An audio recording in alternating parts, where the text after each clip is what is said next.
2016 രാജ്യസഭാ അംഗത്വം നേടി. ഏതാണ്ട് ആ നവംബർ മാസത്തിലാണ് നോട്ട് മാറ്റം പ്രഖ്യാപിക്കപ്പെടുന്നത്. അന്നേ തുടങ്ങി കേരളത്തിലെ സഹകരണ പ്രസ്ഥാനങ്ങളുടെ പ്രശ്നം അന്ന് തുടങ്ങിയതാണ്.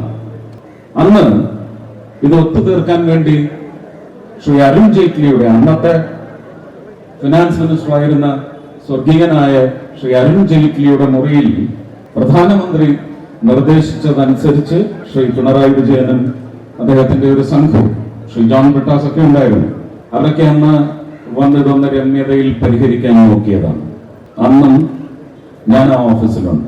അതിനുശേഷം ശ്രീ പിണറായി വിജയനും അദ്ദേഹത്തിന്റെ അടുത്തേക്ക് കേരള ഹൗസിലെ അദ്ദേഹത്തിന്റെ മുറിയിലേക്ക് എന്നെ കൂട്ടിക്കൊണ്ടുപോയത് ജോൺ ബ്രിട്ടാസാണ്. അവിടെ വെച്ച് വളരെ ദൃഢമായി പറഞ്ഞ കാര്യങ്ങളുടെ തുടർച്ച മാത്രമാണ് ഇന്ന് ഇവിടെ നടന്നുകൊണ്ടിരിക്കുന്നത്.